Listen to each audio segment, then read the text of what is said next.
Donc, même principe que pour la MM01 et l'application Manage Product Master Data. Vous avez la version WebGeek qui s'appelle Maintain Business Partner et l'application Manage Partner Master Data. Euh, Même principe que pour la fiche article. La tuile en WebGeek dispose de plus de champs. Euh, Elle permet aussi de masquer et d'afficher des zones qu'on ne peut pas nécessairement faire sur l'application Fiori. Elle gère toutes les deux des custom fields. Donc, même principe, hein, dans les fonctionnalités à venir, je pense que la tuile Manage Partner va se compléter. Mais pour ceux qui veulent activer plus de zones, hein, il y a des zones qui n'existent et qui ne sont pas visibles sur la tuile en Fiori. Je trouve ça pour l'instant dommage. Donc ça oblige des fois à dire à des clients, vous commencez avec la tuile Manage Partner et après vous rebasculez sur la tuile en web. Je vais vous montrer les deux dans votre parcours. Après, pour certaines personnes qui ne connaissent pas toutes les options qu'on peut avoir sur la création d'un partenaire, des fois rien d'utiliser la tuile Fiori est plus intéressant. Donc, on va créer par exemple un fournisseur. Donc, je vais dans la tuile Maintain. Il y a un hélicoptère derrière vous, là. C'est alors j'utilise l'ordinateur d'un client parce que j'ai pas eu le temps de changer et il a le ventilateur qui souffre. Donc toute la journée j'ai le droit au ronron de l'ordinateur. Donc on arrive sur cette application là. Donc soit donc les plus communément utilisés, donc soit la personne. Bon, la personne, donc c'est vous et moi, hein, quand on va faire la personne, on va plutôt créer typiquement un salarié pour après le gérer derrière pour notamment les notes de frais. Quand on n'utilise pas notamment les solutions qu'on peut utiliser, soit des solutions avec type Nautilus, que vous avez peut-être entendu parler, ou Concur pour SAP. Donc là, je vais créer une organisation, tout simplement une société. Ça peut être aussi un auto-entrepreneur, hein. Donc j'ai cliqué sur organisation. Après, même principe que pour la fiche article, vous avez la possibilité de gérer soit une numérotation interne, soit une numérotation externe, et vous allez avoir, au travers de ce qu'on appelle le grouping, des informations, donc au travers de ce grouping, hormis les tranches de numéros, il y a la visibilité sur les zones masquées ou affichées ou obligatoires. Donc on va laisser tout simplement SAP déterminer par rapport au standard la tranche de numéros en interne. Donc après on continue. Donc à chaque fois, petite croix rouge, c'est obligatoire. Donc si je crée un fournisseur, par exemple là ici je vais créer Sale. Dans le search term, c'est pour avoir un moyen mémotechnique, c'est un peu comme un mot-clé hein, pour s'y retrouver. Après, je mets les informations, route du savon de Marseille, je remplis les données,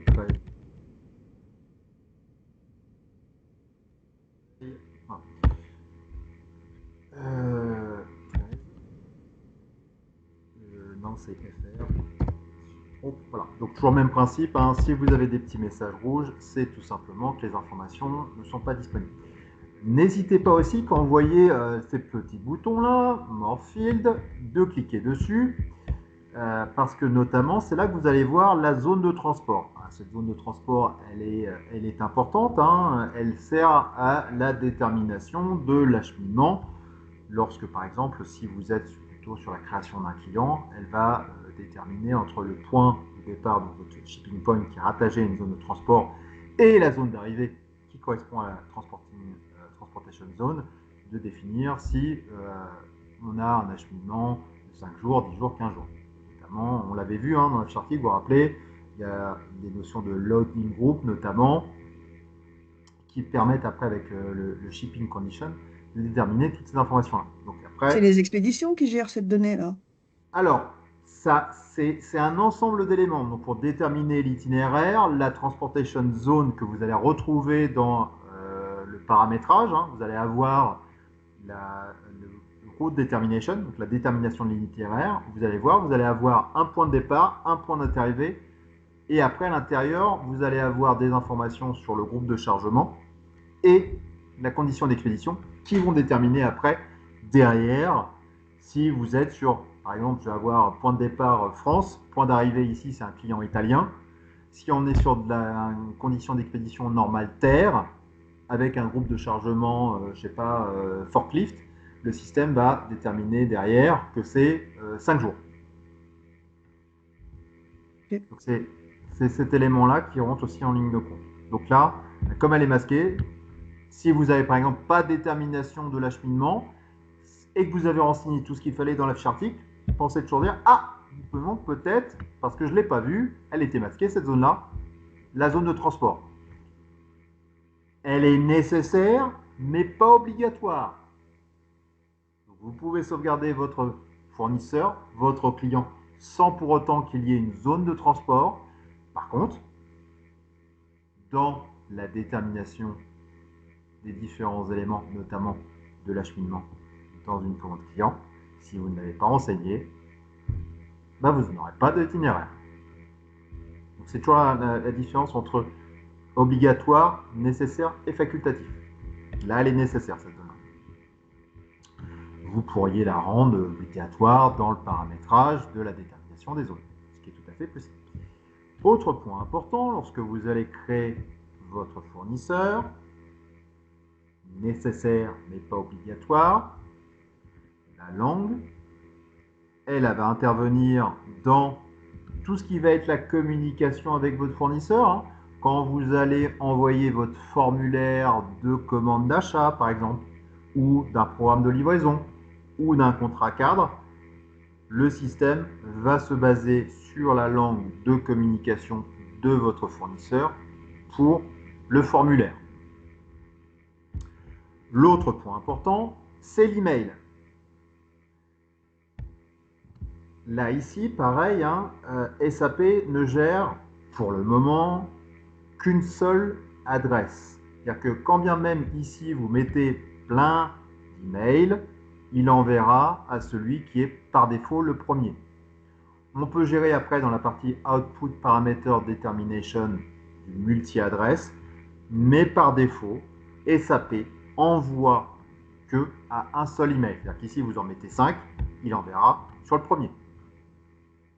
Si vous dites ah oui, mais je souhaite envoyer à plusieurs contacts l'information par exemple de la commande d'achat, ça va être, on va le gérer dans ce cas-là dans ce qu'on appelle l'OPD, Output Parameter Determination. Ici, on va avoir le tout, et après tout ce qui va être, par exemple, si vous voulez gérer, par exemple, en copie, il faudra le gérer dans la partie Output Parameter Determination. Donc là, ici, bah, je vais mettre par exemple.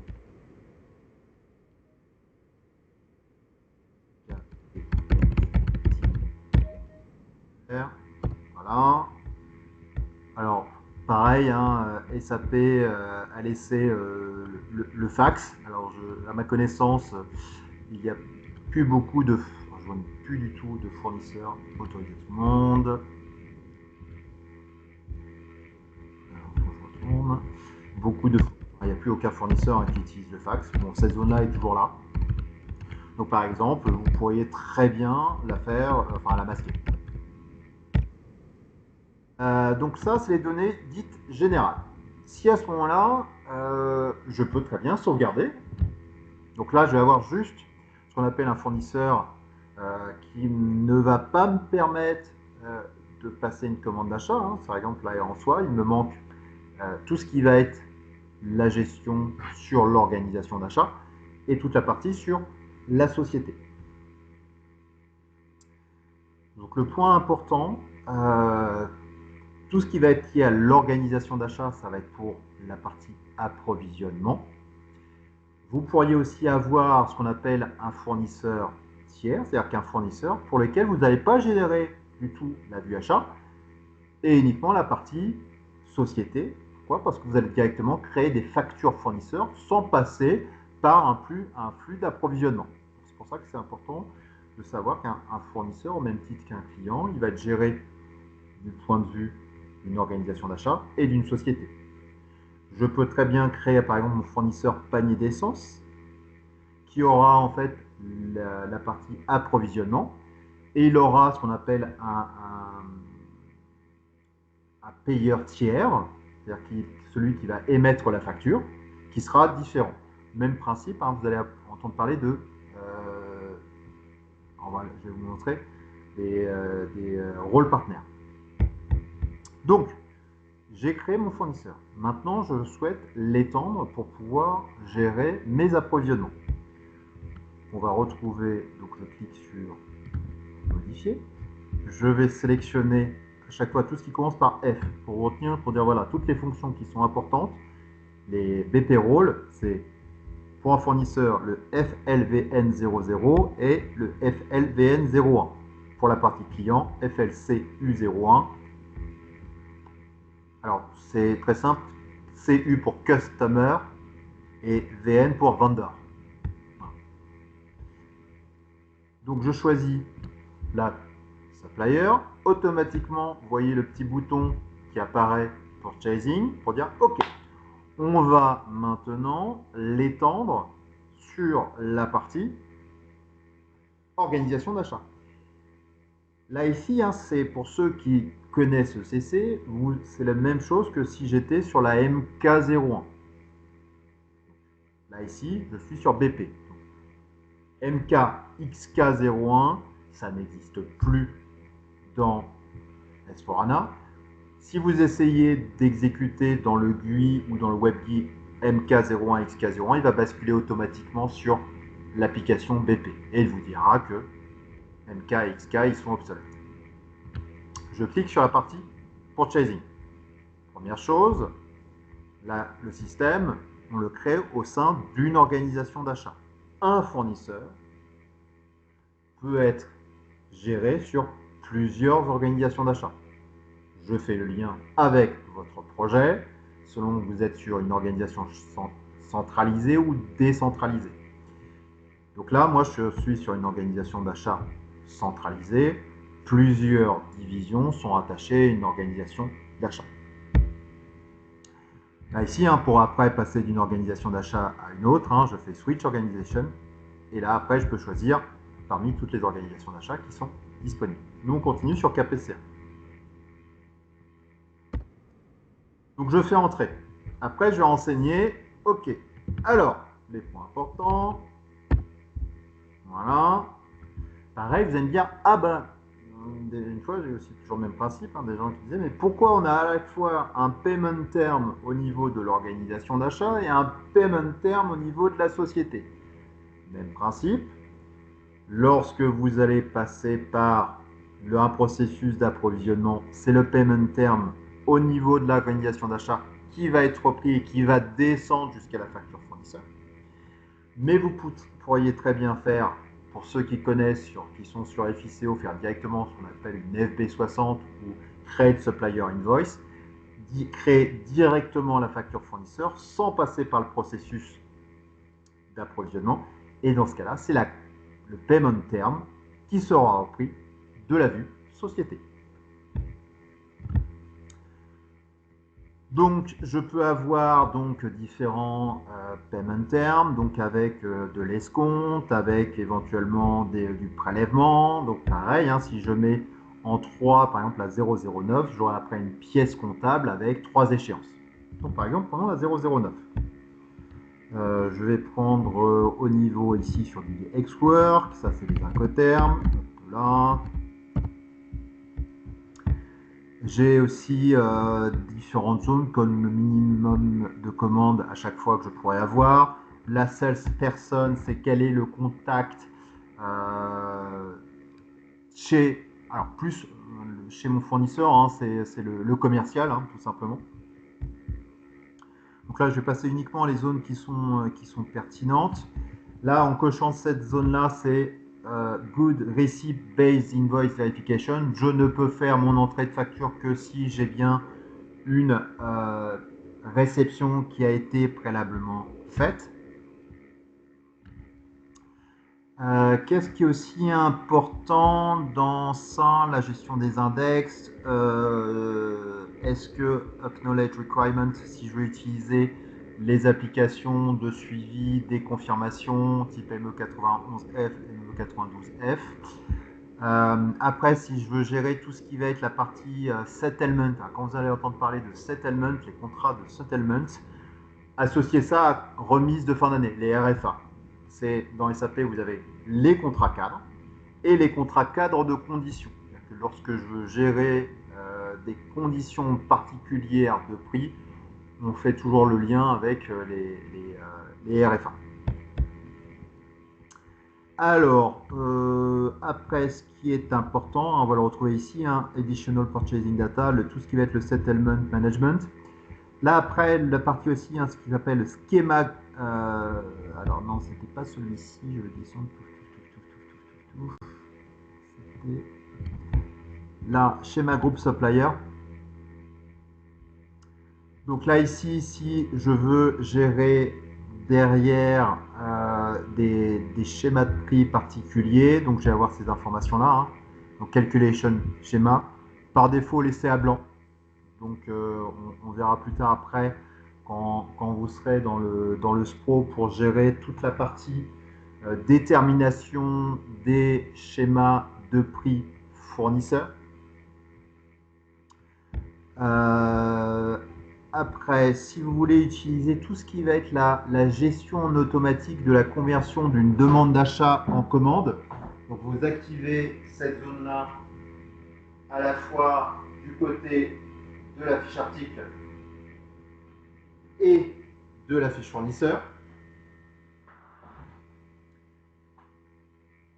Donc là, je pense bien le cocher. Si je ne le coche pas, qu'est-ce qui va se passer? C'est quand je vais utiliser l'application, alors soit Schedule Automatic Conversion Purchase Order from Purchase Requisition, ou pour les gens qui connaissent, je vous donne aussi le code transaction, c'était, alors ça doit être ME, alors à force de retenir tous les codes transaction, Process?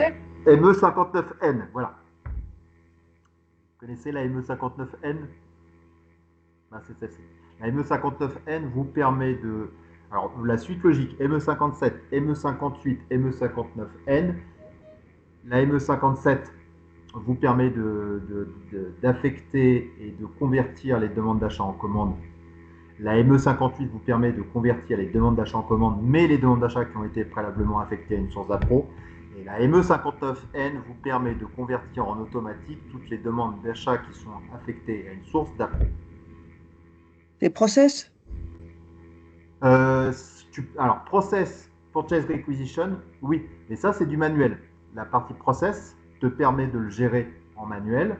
Mais là, c'est tu dis, lorsque j'ai mis en place mon MRP ou mon calcul des besoins nets, que j'ai une source liste avec une seule source d'approvisionnement, que lorsque le MRP a tourné, qu'il a affecté à ma demande d'achat mon fournisseur ou ma division, si on est sur du STO, Stock Transport Order, et que je ne veux pas après à chaque fois manuellement utiliser l'application Process Purchase Requisition, mais je veux que le système le fasse en automatique, je vais utiliser plutôt cette application-là, donc soit la ME59N ou l'application de programmation qui va en fait exécuter un job pour le faire. Mais ça ne fonctionne que si cette zone-là est cochée dans le fournisseur et dans la fiche article. Et dans la fiche article. Oui, c'est important. Donc, dans la vue achat, il faut que tu aies la même zone qui s'appelle Automatic Purchase Order, qui doit être cochée. Donc, il faut que les deux soient cochés. Bien sûr que tu aies une demande d'achat qui soit affectée à une source d'appro. Et après, avec ce petit job-là, il va convertir automatiquement. Et tu peux même dire au système, tu me regroupes toutes les demandes d'achat qui sont sur bien sûr sur le même fournisseur, qui ont par exemple le même groupe d'acheteurs, sur la même société. Il peut te faire en gros des super grosses commandes amalgamées qui va regrouper par exemple toutes tes demandes d'achat. Tu pourrais avoir 50 postes pour t'éviter de renvoyer à ton fournisseur qui pourrait te dire pourquoi tu m'as fait 50 commandes alors que tu aurais pu toutes les regrouper dans une seule. SAP va le faire à votre place. Donc là, on va déjà faire à minipa. Donc voilà, je regarde après donc les fameuses partner functions. Donc là, je pourrais très bien dire, même principe que à chaque fois, vous dites un BP client, un BP fournisseur. Un BP client, vous verrez, je peux avoir le donneur d'ordre et le client peut très bien avoir. Qui se connecte. Il y a des gens qui sont dans la salle d'attente. Oui.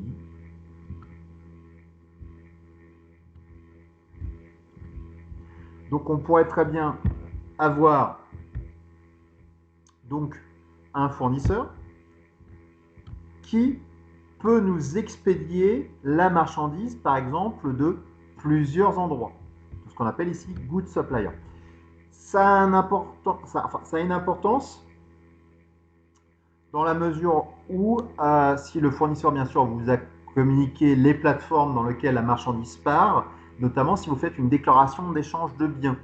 Si, par exemple, il a une plateforme logistique de la marchandise, par exemple en Pologne, qui se trouve dans l'Union européenne, et une autre qui se trouve en Suisse, dans le cas où vous allez avoir la marchandise qui part de Pologne, ça rentrera dans la déclaration d'échange de biens, et de la Suisse, non.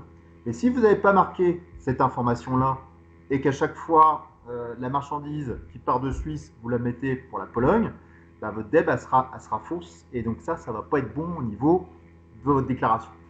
Donc ça, c'est pareil, c'est toujours le même principe. Le fournisseur va vous communiquer des informations. Il va vous dire, voilà, moi en tant que fournisseur, la marchandise, j'ai 3 plateformes logistiques. Donc il faudra créer 3 autres business partners qui correspondront ici à ces good suppliers, qui correspondent aux adresses physiques des points dans lesquels la marchandise part. Après, il peut très bien vous dire, même principe que pour un client, vous allez avoir un client facturé, un client payeur. Là, vous allez avoir la même chose. Est-ce que celui qui va émettre la facture, est-ce que c'est bien à la même adresse physique? Par exemple, là, ici, on a vu Panier d'Essence, qui est basé à Marseille. Il peut très bien dire, voilà, on a une société d'affacturage qui, elle, est basée, je ne sais pas, à Lille. Donc, il faudra faire une invoicing partie différente. Donc là, vous avez toutes les informations qui vous permettent de gérer. Est-ce que vous avez un transitaire? Pareil, vous avez mis en place le module TM, Transport Management, avec une gestion particulière, avec des transitaires, prise en charge ou pas, par vous-même, ou un transitaire, avec calcul des coûts. Donc il faut penser que vous avez toutes ces petites informations-là dans les partner functions. On va rester nous sur du basique que sur la partie, donc par défaut, il vous ramène VN. Donc fournisseur qui va avoir toutes les fonctionnalités. Donc si je ne touche à rien, quand je vais faire ma commande d'achat, c'est bien Panier d'Essence qui va recevoir la commande. La marchandise va bien partir de Marseille et celui qui va émettre la facture, c'est bien aussi Panier d'Essence. Je sauvegarde. Pareil, j'ai un petit message qui me dit ici Tax Number LFA1 est un champ obligatoire. Donc, des fois, c'est ça où il faut savoir où se trouve cette zone-là. Des fois, vous avez un petit peu là ici, parce que si vous dites je retourne ici, j'essaye de sauvegarder et SAP pourrait vous dire tiens, cette zone-là se trouve à tel endroit. Non, c'est un peu à vous de chercher. Donc après, même principe, je pars du principe je ne connais pas. Je vais après naviguer pour essayer de trouver la zone. Donc je passe en revue tous les éléments. Donc là, je me dis, bon, est-ce que c'est... Voilà. Donc, vous pourriez voir, donc pareil, Payment Transaction, c'est là que vous allez renseigner les informations sur les coordonnées bancaires de vos fournisseurs. Pareil, si vous faites des démos, vous entraînez dans votre projet, vous allez sur des sites, il existe pour générer des codes IBAN, random IBAN, et comme ça, vous n'avez plus qu'à faire un copier-coller. On pourrait faire l'exemple. Ce sont des champs obligatoires pour enregistrer Non, ou on peut venir compléter plus tard? tu peux venir compléter plus tard. À chaque fois, c'est quand vous faites sauvegarder. Tu vois, dès qu'il vous dit, voilà, lui, il demande le tax number. Donc là, tu vois, il ne te laisse pas le choix, il a besoin d'avoir cette zone-là. Hop là.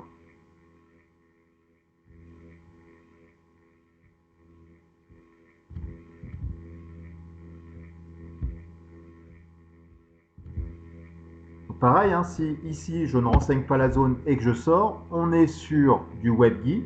Tout ce que j'aurais fait va être perdu. Donc là, ici, sur ce cas de figure, contrairement à l'application Manage Partner Supplier Data, si éventuellement je n'arrive pas à trouver cette zone-là, je pourrais l'avoir en draft, mais ici, je n'ai pas l'option du draft. Donc là, je suis obligé de trouver la zone pour pouvoir sauvegarder. Donc, on va continuer. Hop là. Là, typiquement aussi, là, il me demande, tant que je n'ai pas renseigné, là, ici, il vous empêche d'aller plus loin. Donc, je suis obligé de continuer pour retrouver cette zone-là. Chiant. Alors, je vais retourner sur les données générales.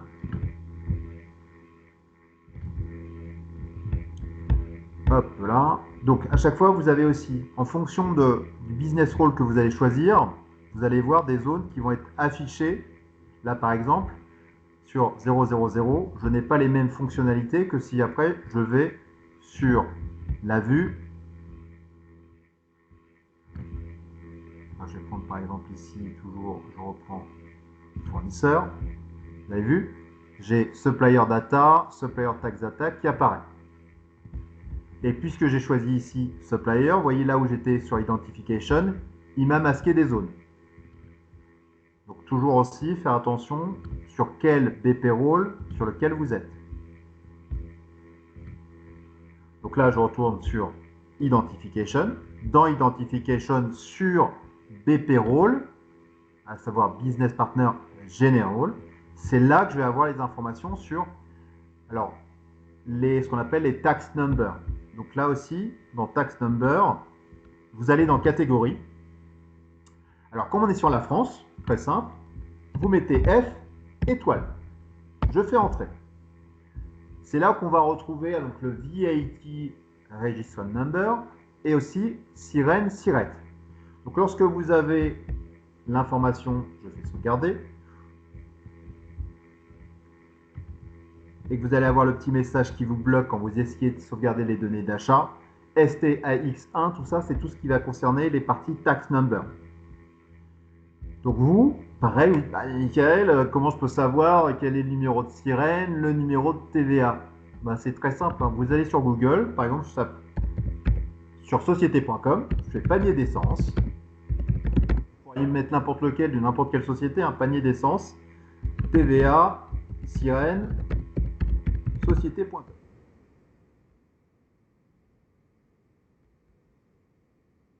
Vous allez arriver ici. Alors là, on a panier d'essence.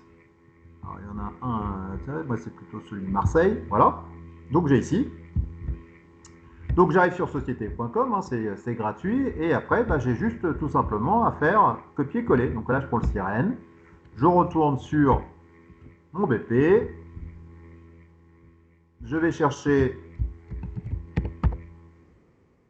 par exemple, le sirène. Je fais ici, hop là, entrée.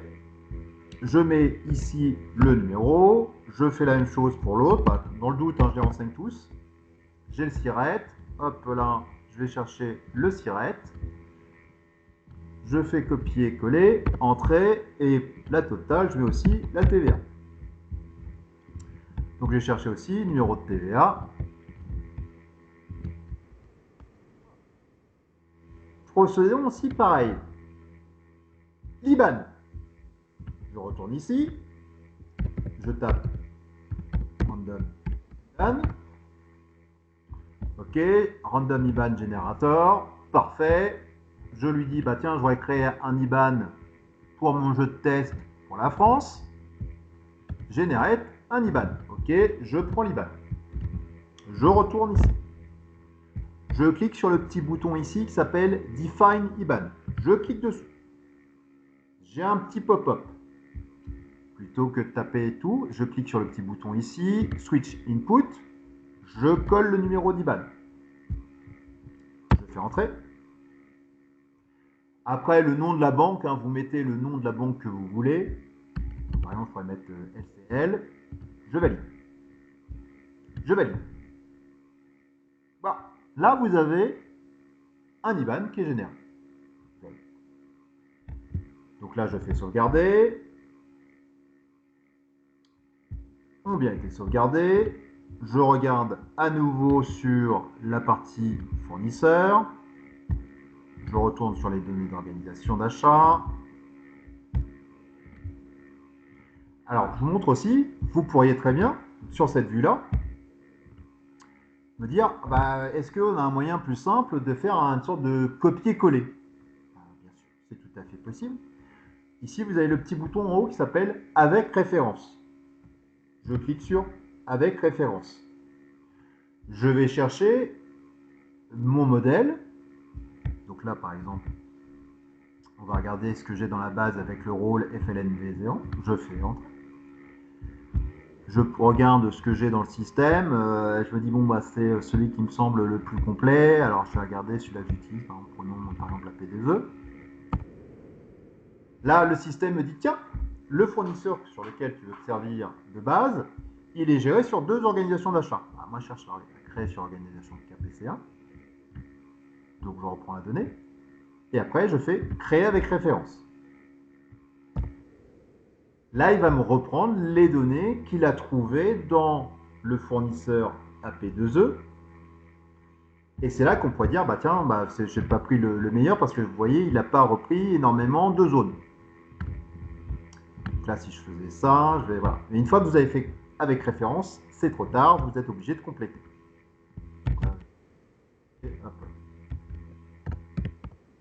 Donc, soit vous renseignez, vous sélectionnez l'organisation d'achat, vous renseignez toutes les zones une à une, ou bien vous cliquez sur avec référence, vous prenez le fournisseur qui vous sert de template, et après vous ajustez les données par rapport à ce modèle-là. Vous pouvez modifier l'incoterm, toutes les zones qui sont modifiables. Je fais sauvegarder. Voilà. Là, mon fournisseur semble être complet. Toujours le même principe. On va le tester. Je crée un fournisseur. Hop. Je fais entrer. On pourrait se dire, tiens, on a créé éventuellement un article. Et maintenant, je pourrais l'utiliser dans une fiche info achat. Vous pourriez très bien faire ça aussi. Et là, je vais faire par exemple pour une commande. Donc, je vais utiliser directement. Ça peut être aussi une demande d'achat à n'importe quelle information. Donc là, manage purchase order. Je vais juste vérifier que mon fournisseur est bon. Je vais dans l'application. Et après, j'essaye de dérouler un flux jusqu'au bout. Pour vérifier que pour la commande, c'est bon, que pour la réception, c'est bon, que pour l'entrée de facture, c'est bon, que pour le paiement, c'est bon. Donc, je fais créer. Donc, j'arrive ici. Je reste sur un type de commande NB. Je renseigne mon fournisseur. Donc là, il me l'affiche bien. Parfait. Je fais entrer. Il me ramène un groupe d'acheteurs, il me ramène bien mon organisation d'achat, il me ramène la société KPCA. Okay.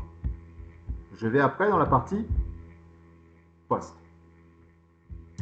Si je clique sur Add from Document, je n'aurai rien parce que je n'ai pas créé de fiche info achat. Donc là, je suis obligé d'ajouter n'importe quel article. Prenons n'importe quel article. Là, par exemple, une carte électronique.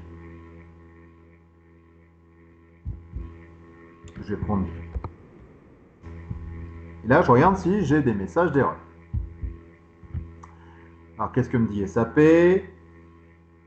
Là, hormis le prix net, pour l'instant, il n'a pas l'air de me bloquer. Donc, je vais renseigner manuellement le prix net, parce que le prix net vient de la fiche info achat. Je n'ai pas créé de fiche info achat. Donc, pour l'instant, il me donne des informations plutôt positives. Mon business partner a l'air d'être bon. Je renseigne un prix. Hop là, 100. OK, message warning. Tout a l'air bon. Donc là, potentiellement, mon fournisseur est correct. Je peux passer une commande d'achat. OK. Volontairement, je n'ai pas créé mon fournisseur au niveau de la société. On va voir quel est l'impact si je crée uniquement un fournisseur que sur la partie organisation d'achat sans pour autant l'avoir enseigné au niveau de la société. Donc là, j'ai pu passer ma commande d'achat. Au niveau de la société, c'est l'extension FI, vous voulez dire? Tout à fait. Donc à chaque fois, un fournisseur, lorsque je déroule un processus, je dois toujours me dire, ok, je passe une commande d'achat, je fais une réception de cette commande d'achat. Mon fournisseur va émettre une facture que je vais recevoir. Donc je vais faire ce qu'on appelle un contrôle facture. Donc lui, je ne fais que reporter dans mon système la facture qu'il m'a envoyée pour permettre après, à partir de la pièce comptable, de faire un décaissement, donc de le payer. Donc il faut nécessairement que pour avoir une notion de pièce comptable, il faut que mon fournisseur soit géré dans ma société. Et donc il est bien un compte collectif sur lequel je vais pouvoir émettre un paiement. Le fait que j'ai enseigné l'IBAN, en aucun cas, me garantit que je vais pouvoir avoir une pièce comptable. L'IBAN, c'est un moyen pour pouvoir le payer. L'IBAN n'est pas rattaché à une société. Il n'appartient pas, en gros, à l'organisme. Enfin, la structure s'appelle société. Donc, l'IBAN, il est multi-société, multi-organisation d'achat. C'est une donnée, ce qu'on appelle mandant. Alors, je fais une commande d'achat. Je vais essayer de faire maintenant une réception.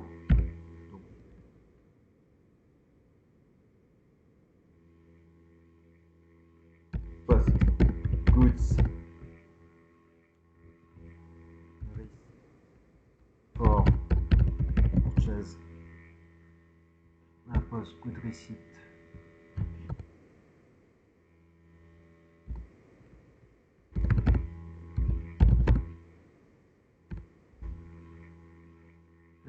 For purchasing document.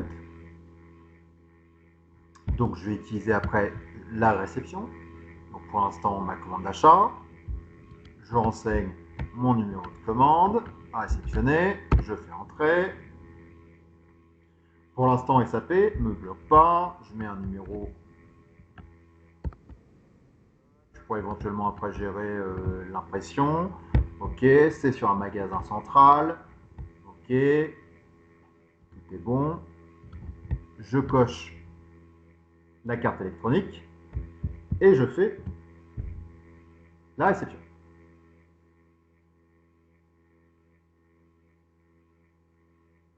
Le système m'a généré un doc article.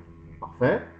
Donc il m'a généré une pièce comptable avec l'alimentation du compte 408 qui va permettre après, le 408, hein, c'est le compte d'attente qu'on appelle en attente de réception de la facture. Donc si je regarde dans la partie process flow, pareil, hein, ça pour les personnes qui sont sur finance, quand je dis le compte 408, ça leur parle tout de suite.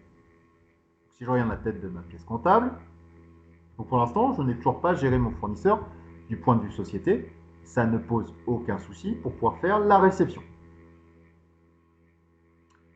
Donc je suis là, donc je regarde mon compte, enfin, mes comptes.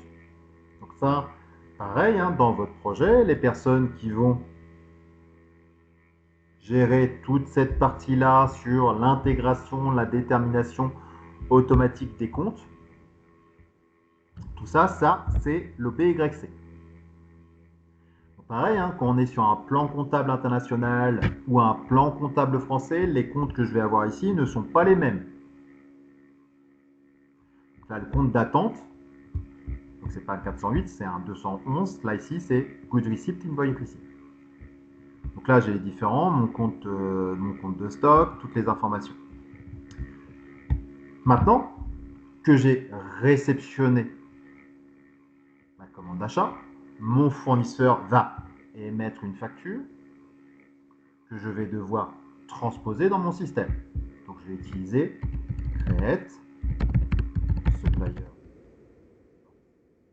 Ce qui correspond à ceux qui connaissent dans les différentes applications de R2 jusqu'à S4HANA, l'Amiro. Ça, c'est ce qui correspond à l'Amiro. Create Supplier Invoice Advanced, c'est la WebDI. Nous, on va utiliser la Fiori. Donc je vais ici.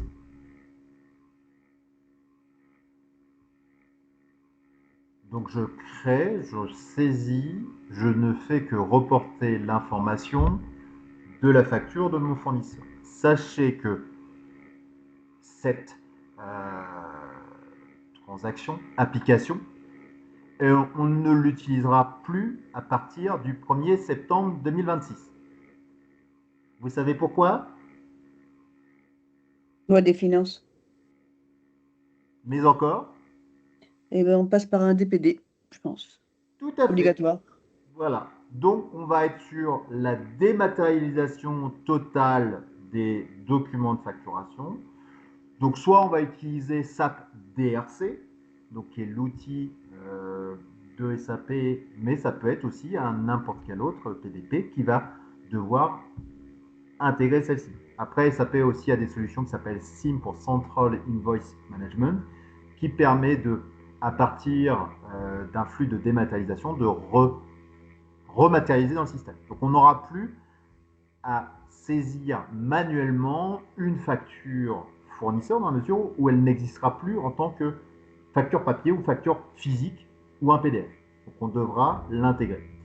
Donc en attendant, ce que va faire le système, c'est exactement ça. Donc jusqu'au 1er septembre 2026, ou si éventuellement c'est encore reporté, hein. Chaque fois avec l'État, on peut toujours avoir des surprises. Donc, ce qui n'empêche que pour pouvoir intégrer via le PDP cette fameuse, il faut bien sûr que les données de base dans votre système soient correctes. Sinon, elle ressortira en erreur. Donc, je mets les informations, toc là, je mets ma commande d'achat. Et ici, donc, je vais marquer panier d'essence. Donc, si déjà, quand je tape panier d'essence, il ne se passe rien, c'est pas bon. Parce que SAP n'arrive pas à reconnaître votre business partner parce qu'il n'existe pas en tant que tel. Donc là, ici, je pourrais essayer de forcer le système, de dire, bah tiens, je vais essayer de forcer. Justement, dans la vraie vie, Oui. moi, je crée mon client et la comptabilité gère les FI, On peut. l'extension FI, ou c'est le master data, le master spécialiste là, qui gère ça? Alors, tout dépend dans quelle est la structure de ton entreprise. Il est clair que dans une organisation type multinationale, tu vas avoir un service qui va s'occuper de la master data, hein, donc de façon générale, du business partner, des articles, des nomenclatures, des gammes. Et à l'intérieur de ce service de gestion de la donnée de base, tu vas avoir des personnes qui vont être plus familiarisées avec la gestion des données de base pour la production, d'autres, voilà. Et il est clair que celui qui va renseigner les données sur à la fois la partie article, hein, ce qu'on fait accounting 1, 2, et aussi ça, on aura plutôt tendance à laisser ça à des personnes qui sont à la finance ou sous l'aval de la finance. Sachant qu'en plus, des fois, on va avoir des entreprises qui vont mettre en place le MDG, donc la validation de la master data, c'est-à-dire que tu vas créer de la master data ou tu vas modifier de la master data et tu vas avoir un processus d'approbation de la master. Ok. Si on est sur une plus petite PME, sur du cloud public, souvent oui, ça va être soit ton contrôleur de gestion ou ton comptable qui va s'occuper de faire la partie, comme je viens de le citer, sur ta fiche article et sur le business partner. Le reste, ça va être pas forcément une cellule de la master data, ça peut être le responsable logistique qui va s'en occuper. Donc là, on D'accord. a bien le message, hein. C'est là où là, on a le message qui nous dit, bah voilà, le fournisseur 1480 n'est pas défini dans la société KPC1. OK. Donc ce qui m'oblige à aller, à partir de ce moment-là, je vais ici.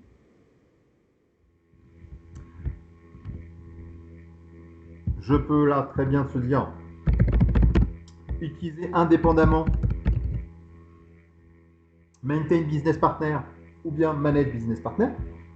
Donc là, je suis allé trop vite.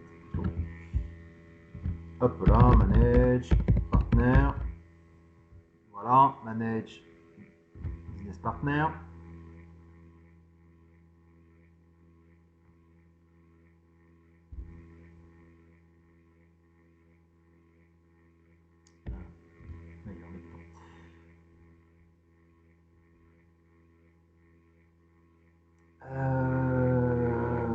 après, je vous ferai un petit aparté sur le CBC, comme vous êtes sur la création des données structurantes. C'est un point qui est super important. Donc, je finis de le faire dans le temps qui m'est imparti. Toc.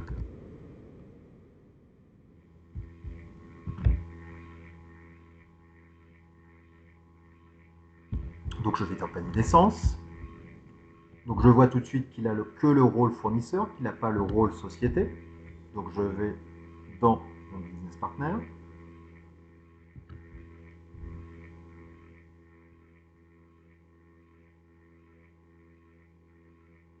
Alors, beaucoup de gens, vous verrez, des fois, continuent d'utiliser le GUI parce que avec tout ce qui va être Fiori, on a toujours comme une sorte de petite latence. Hein. C'est pas grand-chose, hein, mais ça va moins vite que l'impression qu'on avait quand on était sur un client lourd. Et c'est vrai, je ne veux pas dire le contraire. Bon, l'avantage, c'est que quand vous êtes en avion, en train et que vous êtes sur Fiori, si vous avez des micro-coupures, vous n'allez pas être sorti. Une grande différence. Donc je suis ici. Donc je suis là. Je vais cliquer sur Rôle. Je vais cliquer sur Créer. Ou, je le refais, je suis là. Je peux aussi faire Créer avec référence. Par exemple, je dis, tiens, j'ai cherché. Est-ce que n'aurait pas mal, qui est pas mal comme fournisseur, qui est bien renseigné, voilà. Par exemple, Cybelle. Donc je prends ce fournisseur-là comme modèle. Je cherche quel rôle je souhaite comme modèle. OK, société. Je sélectionne et je clique sur copier. Oui. Donc là, il va automatiquement m'insérer le rôle FLNV00. Je regarde quand même à l'intérieur de la vue société. C'est là que je vais voir qu'il est bien géré sur la société KPC1. Je regarde notamment le compte collectif et toutes les autres informations qui sont, pour moi, pertinentes entre vous qui essayez de dérouler un flux et de comprendre les impacts que ça peut avoir. Donc le fameux compte collectif, quand on va saisir notre pièce comptable, on va retrouver cette information-là. Donc là, je vois bien maintenant que j'ai accès à la partie compagnie code. Alors, on le fait en 2 étapes. Après, je reprends ici Create compagnie. Donc, on a dit que c'était notre fournisseur. Je peux utiliser Revel Service. On est sur la KPC 1 et moi je veux l'étendre sur KPC. Voilà, je fais copier.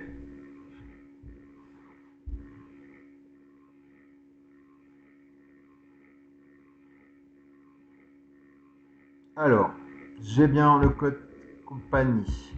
Si je fais ici toute la partie correspondance, accounting clerk, tout ça vous le renseignez lorsque vous allez faire ce qu'on appelle du dunning, donc de la relance. Donc j'ai bien mon compte domestique, pareil, hein, si vous êtes sur un plan comptable français, un plan comptable italien, vous n'allez pas forcément avoir les mêmes comptes.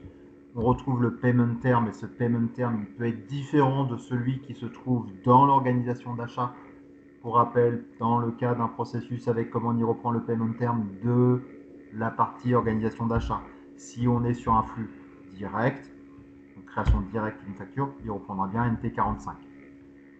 Après, je renseigne toutes les autres informations, pareil, sur les données à partir de ma banque. Là, ici, Automatic Payment Transaction, c'est est-ce que le fournisseur passe bien avec la banque et quel est moi ici, le house bank, c'est moi, c'est ma banque qui va émettre pour pouvoir payer le fournisseur. Je peux mettre aussi un contrôle sur est-ce que j'ai déjà une facture fournisseur qui a été saisie dans le système. Il fait ce contrôle. Je clique sur appliquer, je clique à nouveau sur appliquer.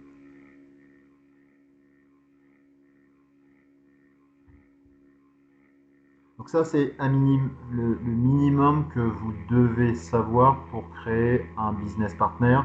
Ok, j'ai deux rôles qui sont importants.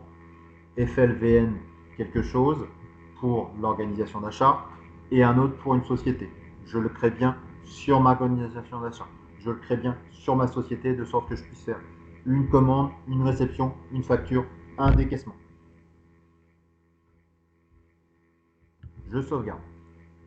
Je renseigne après les données qui sont nécessaires.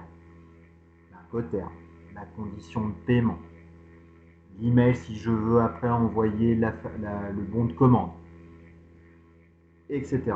Donc après, toutes les zones vont permettre de fluidifier votre processus. Donc là, si je retourne et je rappelle la Recent Activity, la création de ma facture fournisseur, document prélèvement, oui, tu me rappelles ce que j'ai commencé à faire. Donc là, il va me rapatrier les informations de ma facture fournisseur. Et là, panier. Vous voyez, cette fois-ci, maintenant, ça marche. Donc, quand vous commencez à saisir et que dans la partie invoicing partie, il ne se passe rien, tout de suite vous dire ah ok, mon fournisseur il est incomplet. Donc je fais entrer. Pareil, 120 €, ok, je mets bien le montant. Je pourrais saisir ici ce qu'on appelle des montants. Par exemple, s'il m'envoie 120 et 1 centime, je vais être après ici, tant que c'est en vert, c'est qu'on va avoir ce qu'on appelle une tolérance sur les petits montants. Après, vous allez avoir une tolérance qui va vous demander de faire des ajustements sur lequel après vous allez avoir votre facture fournisseur, vous allez pouvoir la sauvegarder, mais qui va être en blocage facture. Et après, on appelle un montant disproportionné qui vous empêchera de faire la saisie de votre facture fournisseur. Le baseline, c'est à partir d'aujourd'hui. Ah, il va calculer comme on a un payment term. Vous voyez bien ici, le payment term, c'est bien le 009. C'est bien le payment term qui se trouvait bien dans mon fournisseur côté organisation d'achat. Pas le NT45 qui se trouvait dans la vue société. Donc quand vous êtes sur un flux d'approvisionnement, c'est bien la condition de paiement, le payment term, issu de l'organisation d'achat. Si j'avais fait directement une facture fournisseur sans référence à un document d'achat, mais directement à la partie GL Account Item, là, ça sera bien le NT45 qui serait rapatrié. Check. Ok, donc là, il vous dit petit message. Attention, il y a un petit écart de 0,10 centimes, donc je le passe dans la tolérance. Je fais la petite simulation pour vérifier mes comptes. Alors, là, par exemple, les fameux 10 centimes,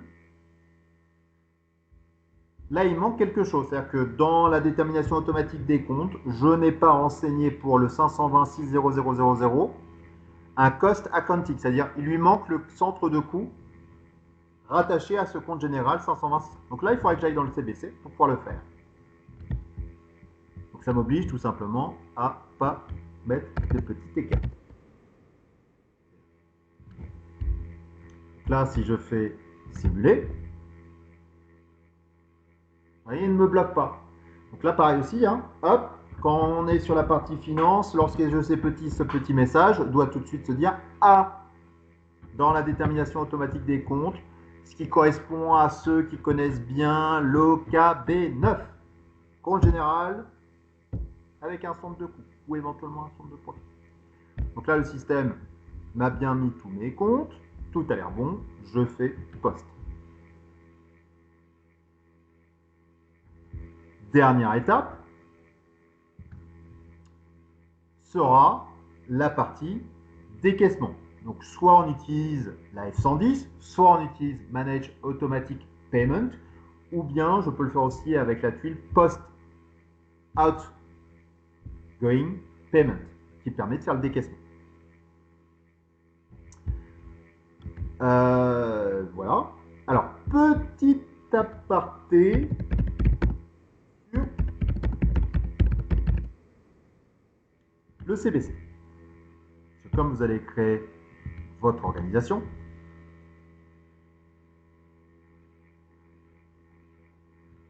je l'ai appris à mes dépens.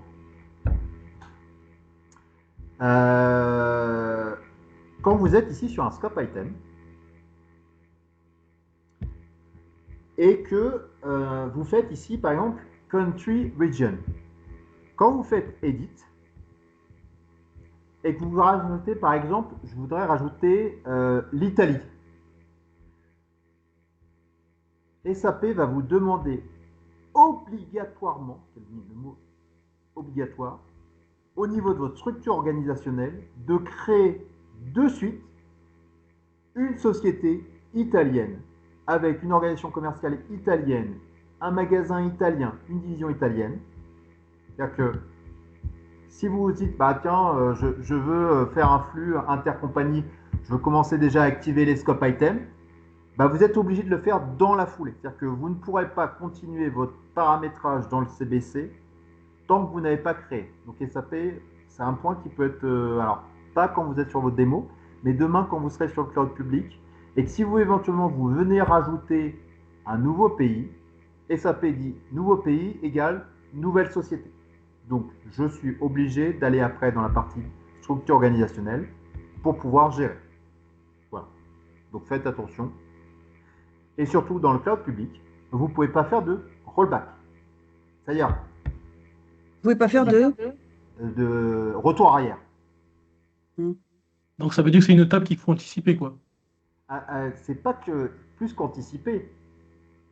Tu es sur un système live dans le cloud public. France, Germanie. Tu viens cliquer sur Italie. Tu fais enregistrer. Et après, on te dit, mais non, non, zut, c'était pas l'Italie qu'il fallait mettre, c'était l'Espagne. Toi, tu aurais plutôt tendance à dire, attends, je vais en modification et je vais retirer Italie et je vais remplacer par l'Espagne. Que nini! Une fois que tu auras cliqué sur sauvegarder Complete Activity, tu es obligé de créer une société italienne. Tu ne peux pas dire, à partir du moment où tu as cliqué sur Complete Activity, tu ne pourras pas dire, ah bah j'annule tout compte fait l'Italie et je mets l'Espagne. Voilà. Tu seras obligé de créer une société italienne et de marquer dans cette société italienne Do not use. Voilà. Voilà la réponse que SAP a faite lorsque tu fais ça. Parce que j'ai créé par erreur chez un client sur Pays-Bas. J'ai cliqué sur Complete Activity. Et après, ils m'ont dit, mais non, mais les Pays-Bas, c'est dans 2 ans. Et donc là, moi, je me suis dit, bah attends, on va enlever Pays-Bas. Non. Et comme j'avais cliqué sur Complete Activity, maintenant, le système me dit, non, non, tu me crées maintenant une société. Donc voilà, tu veux créer la société, l'organisation commerciale, tout et tout, est marqué do not use, do not use, do not use, do not use. C'est pas Et quand, déconnant, pour moi qu'il demande de la créer. C'est logique, c'est de la logique SAP, quoi. oui, mais sur d'autres systèmes que vous allez voir, lorsque vous faites, par exemple, vous créez une société italienne et que vous ne l'avez pas encore transportée en production, vous pouvez la supprimer. Dans le cloud Mhm. public, non, ce n'est pas possible. À partir du moment où vous cliquez sur Deploy ou vous cliquez sur Confirm Complete Activity, pareil dans l'organisation aussi, hein, ici, à partir du moment où vous avez confirmé votre activité, vous, le bouton en fait grisé n'existe plus. C'est-à-dire que Delete, vous ne pouvez plus l'utiliser. SAP vous dira, dans ce cas-là, marqué Do not use. Voilà. Ok. C'est le point super important et vous le verrez dans beaucoup de configurations du cloud public. La fonctionnalité supprimée n'existe pas.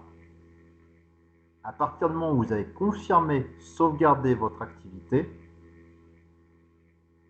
vous ne pouvez pas la supprimer.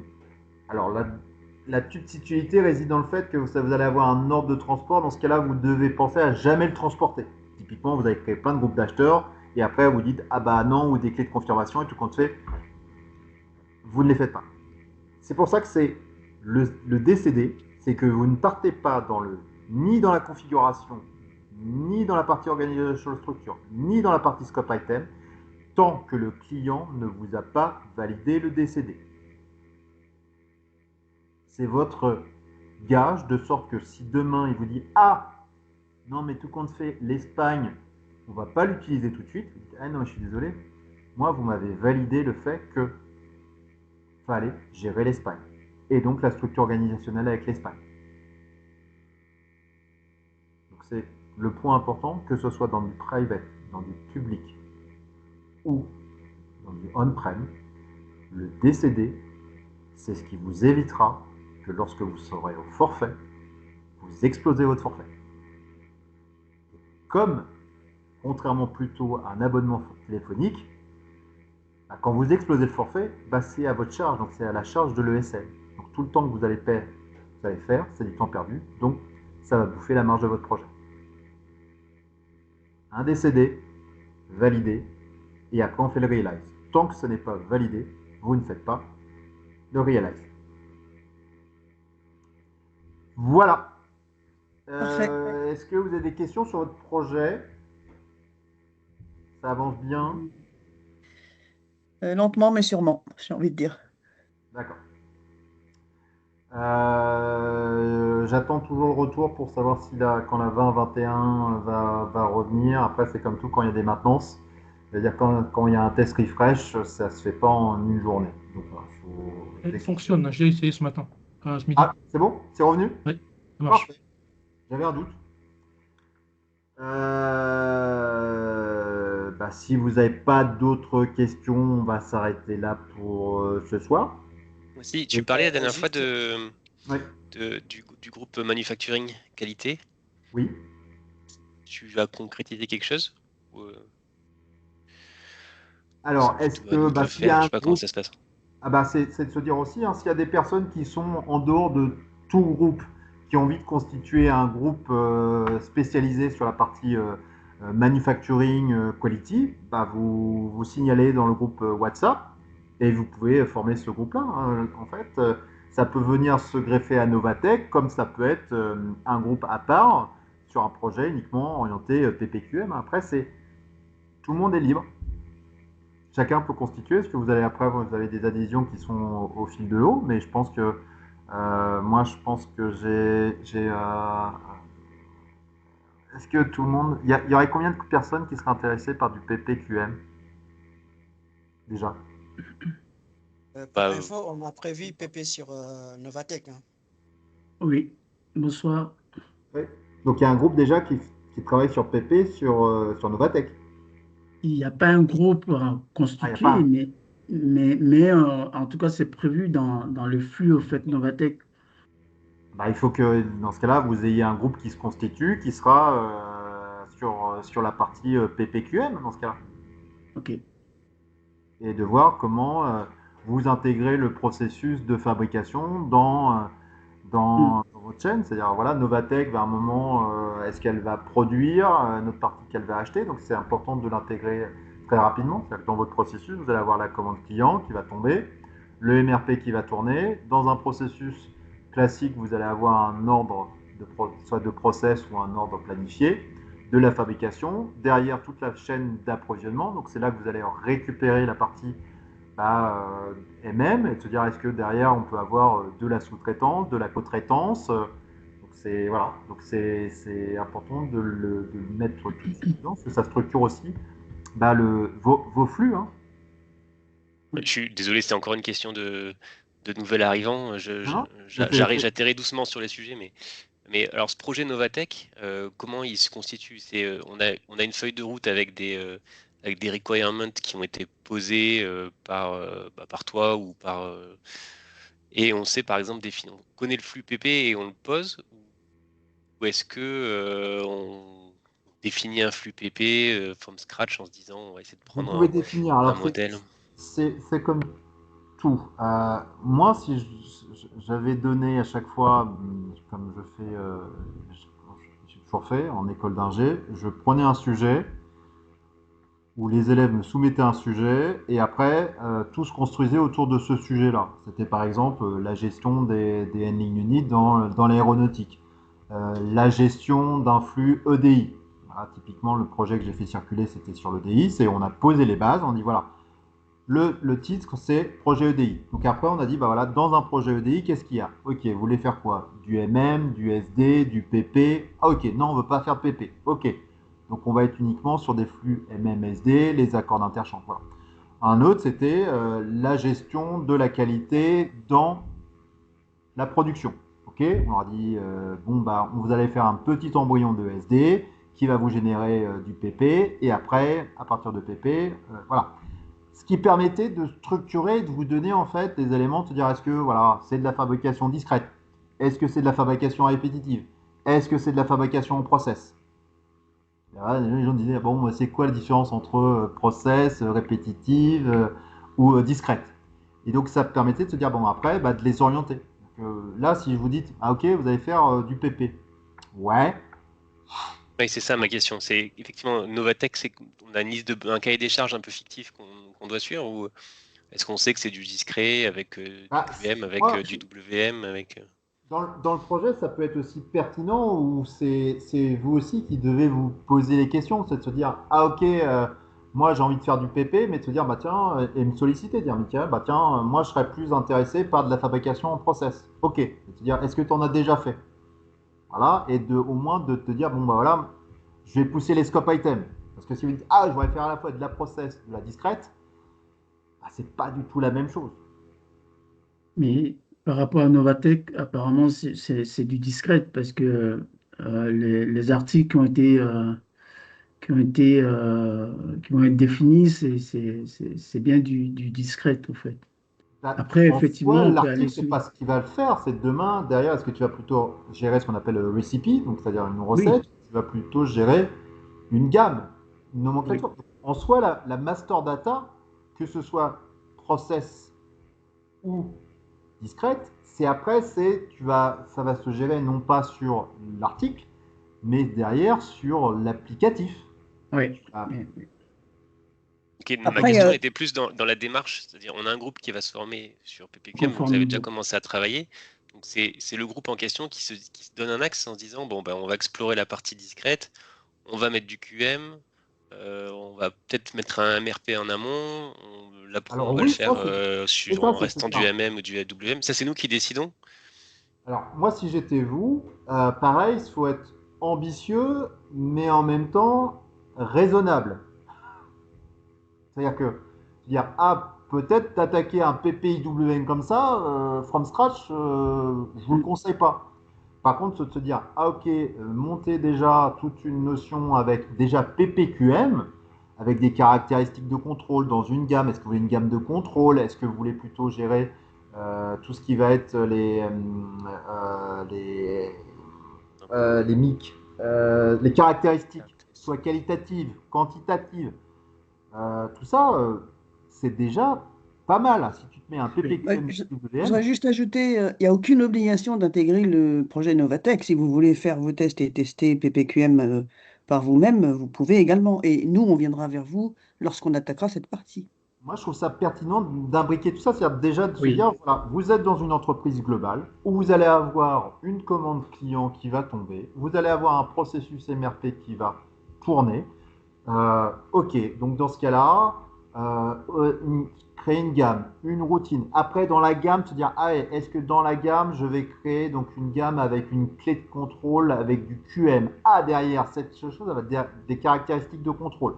Ok, est-ce que je mets du QM uniquement sur la partie MM ou je fais du QM dans du PP? Mais est-ce que je l'intègre aussi dans SD?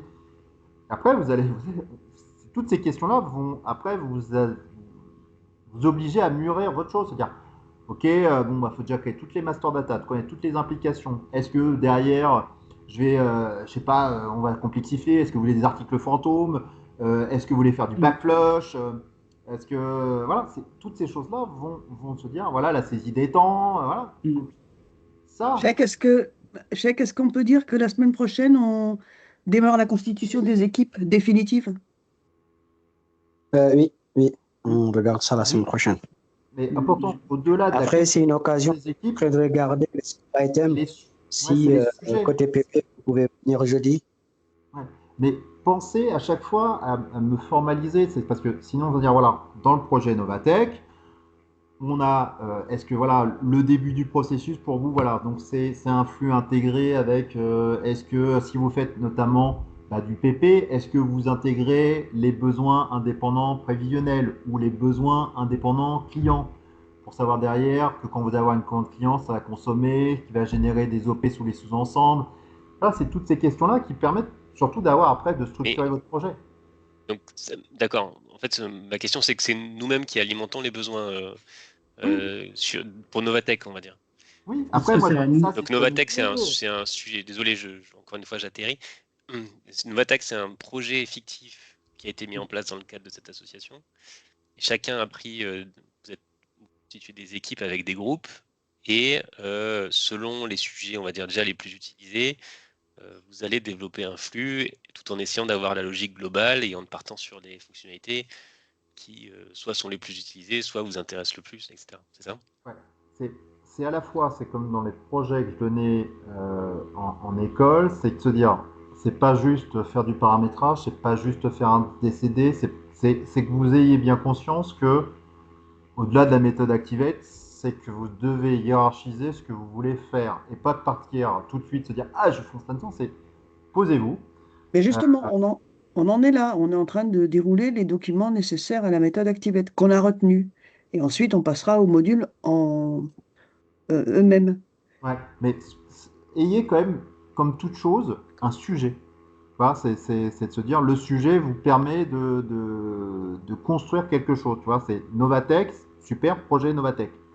Mais c'est quoi le sujet? Moi, encore une fois, je peux donner les sujets. Projet EDI dans l'industrie aéronautique. Paf. Gestion de la qualité dans une entreprise qui fabriquait du saucisson. Ouais, donc, vraiment, ils avaient fait ça. Donc, c'était pertinent parce que ça collait à la réalité. Et donc, ils ont déroulé tout le processus. Ok, je suis une entreprise avec de la DLUO, de la DLC qui travaille avec éventuellement des supermarchés. Et donc, tout s'est imbriqué naturellement. C'est-à-dire qu'ils ont toujours eu, par rapport à ce sujet-là, ils ont eu ce fil conducteur.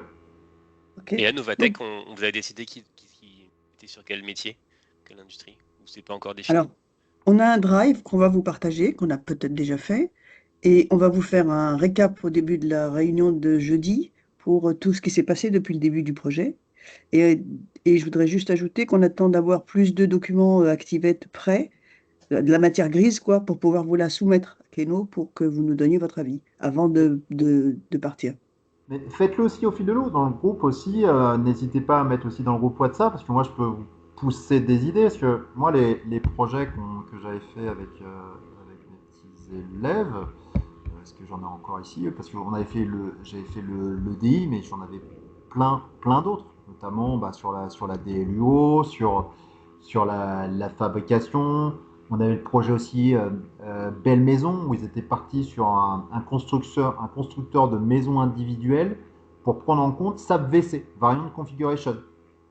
Oui, voilà. Et à chaque fois, ils partaient toujours d'un sujet avec une entreprise. Et comme tu le fais, Novatech, il faut dire, ah là, Novatech, c'est fabrique de la peinture, ou je sais pas, ils fabriquent des pièces pour l'aéronautique, ou se dire, non, c'est des machines agricoles. Et à partir de là, c'est de se dire, ah bah tiens, dans la machine agricole, nécessairement, il faut faire du SAP BC, parce que c'est quand même des pièces interchangeables. Donc ça oriente quand même, et de se dire, ah bah si, plutôt, non, on fabrique, je sais pas, de la peinture, à se dire, bah tiens, c'est peut-être de la fabrication en process. Donc à chaque fois, c'est derrière le produit qui va être vendu, fabriqué, c'est nécessairement un processus qui va devoir coller à la réalité d'une industrie.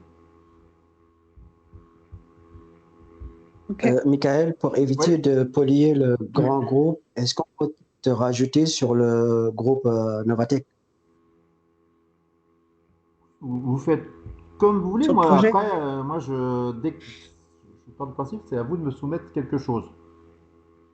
Donc, le groupe WhatsApp, il est aussi là-dessus. Hein. Moi, vous avez des documents à me pousser, je mettrai mon commentaire. N'attendez peut-être pas nécessairement que ça soit la fin. Faites-le bien au fil de l'eau. Hein. C'est comme ça qu'on avance plus facilement. Je vous dirai si vous êtes sur la bonne voie ou vous êtes complètement hors sujet. Ok. Donc voilà, chaque aussi, voilà, sur PP, échanger, sur QM, échanger. Voilà, parce que faut que ça soit cohérent dans le projet global de Novatech. Et si vous voyez qu'il y a une dissonance, bah, vous pouvez très bien faire un autre groupe à part qui fera son projet. Hein. Ça peut être un groupe, quand vous êtes 2-3, c'est assez. Hein. Exactement, s'ils ne veulent pas nous attendre, ce n'est pas une obligation de venir sur Novatech. Par contre, nous, on viendra vers vous puisque vous êtes des experts en PPQM. C'est bien de l'intégrer parce que je pense que ça Ouais. vaut le coup.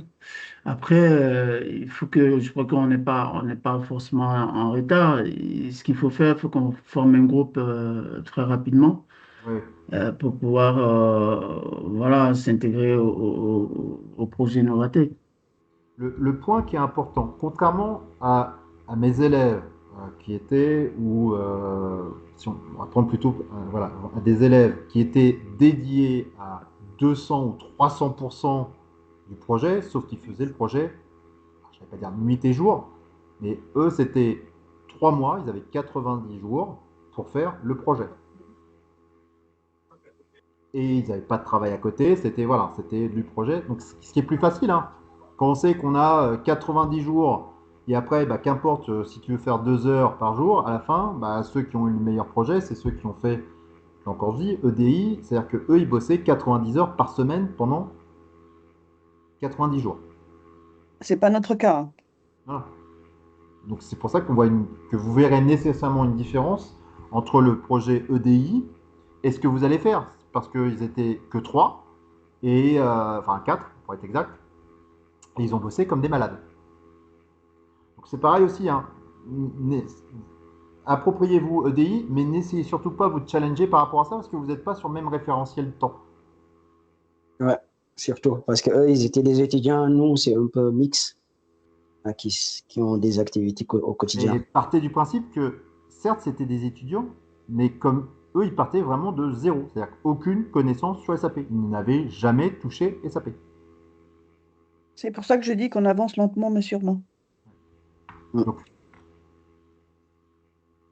c'est pour ça, hein, Ok, si vous voulez faire des groupes, vous pouvez très bien participer au groupe Novatech, mais si vous voulez faire un petit groupe à part, ou vous voulez faire, je ne sais pas, dans le groupe Novatech, vous dites, bah, vous faites de la production discrète, mais on va faire quand même un petit groupe où on va faire quand même un sujet qui sera sur la production process. Ça peut être aussi ça, hein, ne vous mettez pas des limites. Le projet, c'est ce qui retiendra, et là j'ai plutôt mettre ma casquette de directeur. Moi, la personne qui me dit ah bah j'ai passé la certif, tout ça, non, la personne qui va venir vers moi, voilà, moi j'ai fait un vrai projet qui soit virtuel ou réel, dans des vraies conditions d'un projet, j'ai fait un DCD, j'ai fait des UAT, j'ai structuré ma pensée, j'ai été capable de dire ça m'a pris 2 heures pour faire ça. J'ai fait le CBC ou j'ai fait le SPRO, j'ai déroulé des processus avec les scope items, je suis capable de faire les scope items, de faire du mix, tout ça. Bah, au moins, je sais qu'il va être plutôt opérationnel. Ça, c'est ce qui nous intéresse. Et c'est une carte de visite. Après, vous pouvez faire des publications sur LinkedIn sur votre projet. Les gens, ils vont adorer. C'est surtout ça. Moi, à chaque fois que je fais une publication sur le projet, ça marche du feu de Dieu.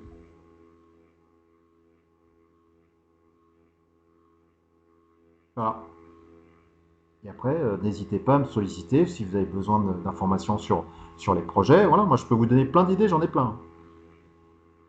Non, mais notre besace est déjà bien chargé comme ça. Hein. On peut toujours faire plus. Hein. Regardez, moi, j'arrive à faire des semaines de 90 heures. Hein. Gaël, juste une question. Je Ouais. sais que dans le projet, il y avait, on a parlé de WM ou EWM. Mhm. Bon, je ne sais pas ce qui est dans l'écosystème, en tout cas des SAP aujourd'hui, ce qu'on a. Vous pouvez faire du IWM dans la 2021, hein, c'est prévu. OK. Oui, partez sur IWM, hein, Et c'est clairement dans le futur.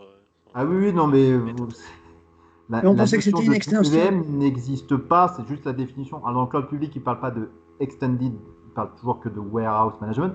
Mais derrière, dans le warehouse management, c'est exactement un IWM Lite, c'est la gestion des tâches. Il n'existe plus aucune application qui s'appelle la LT01, la LT11, la LT12. Ça n'existe plus. WM en tant que tel, dans S4HANA, il n'existe plus. Vous pouvez lancer une LS24, vous verrez, ça n'existe pas. C'est vrai. La seule différence, c'est que dans le IWM, vous n'aurez pas le menu pour ce qu'on appelle la partie RF. Donc vous allez utiliser en gros le Waros Monitor sans les parties radiofréquences. Mais en soi, déjà, c'est déjà pas mal de savoir se débrouiller sur la gestion des vagues, ce que c'est une tâche. C'est valeur ajoutée, ouais. Bah, voilà, c'est surtout de savoir utiliser les opérations. Ok, quand je fais une commande d'achat, que je réceptionne automatiquement, SAP va me générer une livraison entrante. Et c'est normal parce qu'on est sur une tâche IWM, donc c'est surtout ça. Après, c'est ceux qui connaissent WM, ça sert à rien limite parce que c'est vraiment différent. Donc, sauf ceux qui connaissaient à l'époque sur le Decentralized WM, ça ressemble plus à un IWM. Donc, on est sur du public cloud. Donc, tu disais qu'en fait, c'est du IWM Lite. Oui. Et sur un modèle d'intégration particulier, c'est ça? C'est le Decentralized WM ou c'est du Embedded ou c'est du... C'est du Embedded. Mais du Embedded. Tu verras pas dans la gestion dans le cloud public, tu retrouves bien les mêmes choses. Tu as un cockpit, tu as un moniteur général, tu as bien la gestion des tâches. Donc c'est vraiment... tu avais entendu parler, attends, c'était Stockroom Management, tu as entendu parler de ce que c'était? C'est la version light. C'est un autre WMS, ça? Ouais, c'est la version très très light du IWM. Donc ils avaient fait une version et ils appelaient ça Stockroom Management. Donc qui était une version qui correspond à ce que tu as plus ou moins dans le cloud public. C'est-à-dire pas un super IWM. Parce que toutes les entreprises n'ont pas forcément besoin d'avoir toutes les fonctionnalités d'un IWM. Donc ils avaient fait cette version-là. Donc dans le cloud public, c'est une version très allégée, mais qui te permet, par exemple, de gérer les vagues, tu le gères dans le cloud public. Dans le cloud public, tu ne vas pas pouvoir faire tes prélèvements en 2 étapes. Chose que tu peux faire dans le private. Donc, voilà. Mais déjà, savoir faire dans du cloud public, c'est déjà très bien. Comme faire du TM, hein. Pour l'instant, pareil. Bah là, tout le monde a vu en train de faire du IWM, du PP, tout ça, mais personne ne fait du TM. Alors que TM est très imbriqué avec IWM.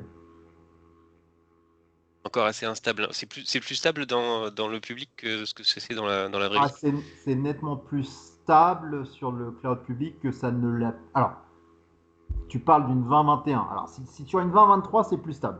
Oui, voilà. Je l'ai vu sur un projet 2021, ouais. Oui, où le client a vraiment eu l'impression de payer les pots cassés pour tous les autres clients. Ah bah, il paye les pots cassés. Là, limite, on est en train de faire une 2023 chez un client et on dit, bon, bah, on va peut-être déjà passer ça. Donc, on était limite, on passait plus les notes OSS. Bon, après, c'est plus en aparté pour les gens qui connaissent un peu TM. Il y avait quelques petits soucis à la génération des freight orders, donc ça pouvait être voilà, compliqué. Mais voilà, c'est des modules, on va dire, de niche, encore plus vrai hein, pour du TM, mais ça peut être pour les gens qui sont hyper spécialisés, type un WMTM, c'est pertinent. Un PPQM, c'est pertinent. Le PP, il doit avoir aussi des acquaintances avec la partie controlling. On va avoir tout ce qui est la partie calcul des coûts. Voilà. Ne vous limitez pas, encore une fois, au groupe. Novatech, c'est un pool où vous pouvez travailler tous ensemble. Mais si vous voulez vous regrouper sur des groupes pour avancer en parallèle, n'hésitez pas. Que ce soit sur une question, Michael. Ouais. Oui. Est-ce qu'il y a une différence on-prem et cloud privé? En soi, non, parce que quand tu regardes sur la librairie, tu vas à chaque fois voir c'est on-prem private cloud. Donc en soi, quand on te dit que ce soit sur une 2023 sur du on-prem, c'est la même chose sur du private. La seule chose, c'est que dans le private cloud, tu vas avoir un CBC. Et dans le on-prem, tu vas avoir du SPRO. Mais le CBC dans une private cloud, il est aussi large que ce que tu vas avoir dans un SPRO. Et le VM, il est présent en on-prem? Oui. Ok. On avait un doute là-dessus. Beaucoup de clients, vous voyez, ne vont pas forcément sur du private cloud. Hein. Le private cloud, limite, c'est de la PME, la grosse PME qui va plutôt aller sur un private cloud. tous les autres qui sont sur de l'ECC, ils ont tendance tous à vouloir aller sur plutôt du on-prem. Parce qu'ils ont toujours eu l'habitude d'être sur du on-prem, ils ont encore, alors non pas la frilosité, mais l'exemple de la Russie a fait quand même beaucoup de mal au cloud. Ça veut dire quoi? Alors c'est très simple, SAP a coupé en fait les tuyaux de toutes les entreprises russes qui utilisaient SAP. Quand tu es sur une machine on-prem, tes serveurs, tu les as dans tes bâtiments, donc tu peux continuer à utiliser SAP. On ne peut pas te couper puisque tu es on-prem, donc tu es sur site, tes instances sont sur site. Donc c'est comme si tu avais installé sur ton disque dur SAP. Quand tu es en cloud et que SAP te dit on te coupe les tuyaux, tu ne peux plus avoir accès à ta solution SAP. Voilà. Ouais, ça ne doit pas aider SAP à vendre du cloud, hein, surtout aux Américains en ce moment. Voilà, donc demain, il pourrait très bien dire, voilà, et l'inverse est vrai aussi, hein, parce que SAP pourrait très bien dire à toutes les entreprises américaines, bah puisque c'est ça, on vous coupe les SAP, ce qui est techniquement possible. Ouais, et la menace, ils l'ont brandi, parce que je vois qu'il y a des articles sur le Figaro. Voilà. Voilà ce que peut être le cloud. C'est qu'une entreprise qui est sur du on-prem, elle peut continuer à utiliser SAP, quelle que soit la mise sous embargo ou le fait qu'il coupe les accès. Bah non, tu peux continuer à l'utiliser.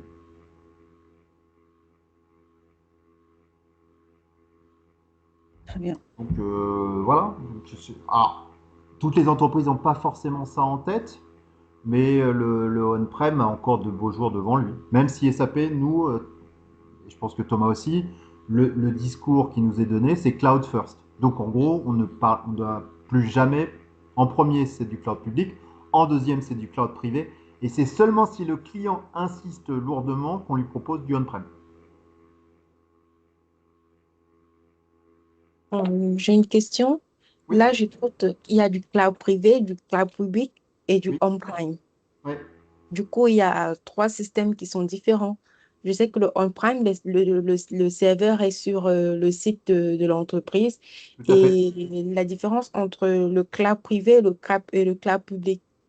Le cloud privé, tu choisis un hyperscaler.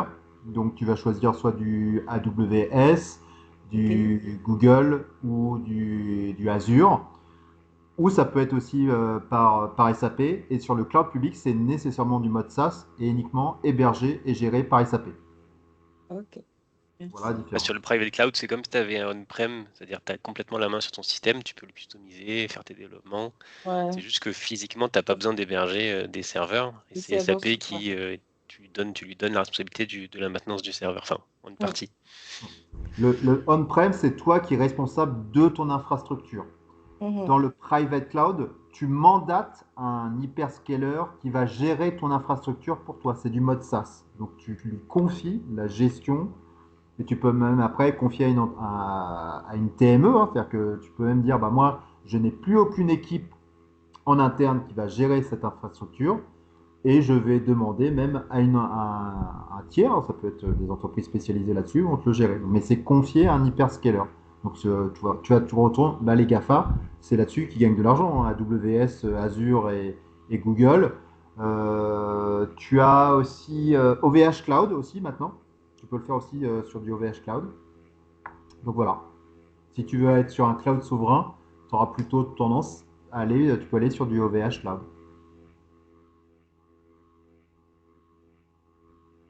Et le cloud public, c'est que SAP. Il n'y a pas du hyperscaler, c'est mode SaaS, géré, mise à jour par SAP. Tout est piloté par SAP. Merci. Voilà. Bon, bah, c'est bon pour ce soir. Demain, on continue. Et si vous avez des questions, on continue toujours dans ce principe-là. On déroule un ou plusieurs scope items. Et après, si vous avez des questions ou si vous avez plus de questions par rapport au scope item, toujours le même principe, hein, c'est votre heure, donc vous décidez ce qu'il y a dans cette heure. Merci. Merci à tous. Merci. Très bonne soirée. Merci, bonne soirée. Également. Merci, au revoir. Merci, au revoir.